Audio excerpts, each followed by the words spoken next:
On വോയിസിൽ start ചെയ്യാമെന്ന് വിചാരിച്ച് തുടങ്ങിയിട്ടുള്ളൊരു video ആയതുകൊണ്ട് തന്നെ വീഡിയോ എഡിറ്റ് ചെയ്യുന്ന സമയത്താണ് ഞാൻ എൻ്റെ പലതരത്തിലുള്ള കോപ്രായങ്ങൾ ഈ വീഡിയോയിലും പല വീഡിയോയിലും ഞാൻ കാണാറുള്ളത് കേട്ടോ. ഇന്നിതേ നമ്മൾ ശരവണ ഭവനിൽ നിന്നുള്ള 2 മസാല ദോശയാണ് വാങ്ങിയിട്ടുള്ളത് കേട്ടോ. മസാല ദോശയുടെ റേറ്റ് എത്ര ആയി, എങ്ങനെയുണ്ട് എന്നുള്ളതൊക്കെ ഞാൻ അതിൽ ഡീറ്റെയിൽ ആയിട്ട് പറയുന്നുണ്ട്. അതുകൊണ്ട് തന്നെ ഫുൾ വീഡിയോ കാണാൻ മാക്സിമം ശ്രമിക്കുക. കാണുന്ന എല്ലാവരും സപ്പോർട്ട് ചെയ്യാനും ശ്രമിക്കുക കേട്ടോ. ലൈക്ക് ചെയ്യുക, സബ്സ്ക്രൈബ് ചെയ്യുക, പിന്നെ നിങ്ങൾക്ക് പറ്റുവാണെങ്കിൽ ഒരു കമൻറ്റും ചെയ്യുക കേട്ടോ. അപ്പോൾ നമ്മളിത് ദുബായിൽ വന്നതിന് ശേഷം ഞാൻ ആദ്യമായിട്ട് കഴിക്കുകയാണ് മസാല ദോശ ശരവണ ഭവനിൽ നിന്ന് ഓർഡർ ചെയ്തിട്ടുണ്ടായിരുന്നത്. ഡെലിവറി ചാർജ് സെപ്പറേറ്റ് ഇല്ലാത്തത് കൊണ്ട് തന്നെ അന്നത്തെ ദിവസം അത് വേർത്തായിരുന്നു. ബിക്കോസ് നമ്മൾ അവിടെ പോയി കഴിക്കുന്നതും വീട്ടിലോട്ട് വരുന്നതും സെയിം തന്നെ റേറ്റ് ആയിരുന്നു ഉണ്ടായിരുന്നത് കേട്ടോ. 2 മസാല ദോശയാണ് വാങ്ങിയിട്ടുണ്ടായിരുന്നത്. അതിൽ ഒന്നിൻ്റെ റേറ്റാണ് ഞാനിവിടെ പറയുന്നത് കേട്ടോ.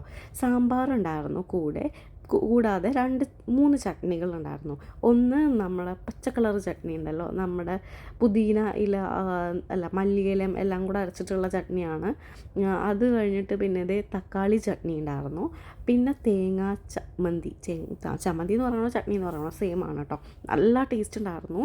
ഈ സാമ്പാർ നമ്മൾ 2 ദിവസം കഴിച്ചിട്ടുണ്ടായിരുന്നു ചോറിൻ്റെ കൂടെ. അതാണ് അതിൻ്റെ ഒരു ഹൈലൈറ്റ് കേട്ടോ.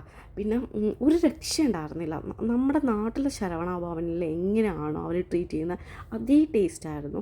പിന്നെ ഇത്രയും ടേസ്റ്റുള്ള ഫുഡിന് നമ്മൾ എത്ര എക്സ്പെൻസ് ആയാലും കുഴപ്പമില്ല എന്നൊക്കെ പറയാം. പക്ഷെ നമ്മൾ എപ്പോഴും കമ്പയർ ചെയ്ത് പോകും. ബിക്കോസ് നമ്മളിവിടെ ഒന്ന് സ്റ്റേബിൾ ആവുന്നവരെ എന്നെ സംബന്ധിച്ചിടത്തോളം ഞാനൊന്ന് കമ്പയർ ചെയ്യും. ഇവിടെയുള്ള പ്രവാസി ചേട്ടന്മാരും കുറച്ച് എനിക്ക് മെസ്സേജ് അയക്കുന്നുണ്ട്, നീ ഇങ്ങനെ കമ്പയർ ചെയ്യണ്ട, അങ്ങനെയാണെങ്കിൽ നിനക്ക് ഇവിടെ ജീവിക്കാൻ പറ്റൂല എന്നൊക്കെ കേട്ടോ. പക്ഷെ നമ്മളൊന്ന് സെറ്റിൽ ആവുന്നവരെ നമ്മൾ എന്തായാലും കമ്പയർ ചെയ്ത് പോവും.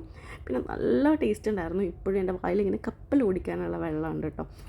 അതുകൊണ്ട് തന്നെയാണ് ഞാനിങ്ങനെ ഇടയ്ക്കിങ്ങനെ വെള്ളം ഇറക്കിയാണ് കേട്ടോ. ഇപ്പോഴും എനിക്കൊന്നും കൂടെ ബുക്ക് ചെയ്ത് കഴിച്ചാൽ കൊള്ളാമെന്നൊക്കെയുണ്ട്. എക്സ്പെൻസ് ആലോചിച്ചിട്ടാണ് ഞാൻ ചെറുതായിട്ടൊന്ന് പിന്മാറിയിട്ടുള്ളത്. അപ്പോൾ ഒരു മാസത്തിൽ 1 മസാല ദോശ, അതാണ് ഇപ്പോഴത്തെ കണക്ക്. 480 രൂപയാണ് നാട്ടിലായിട്ടുള്ളത്, 20 ദിർഹം. Thank you for watching.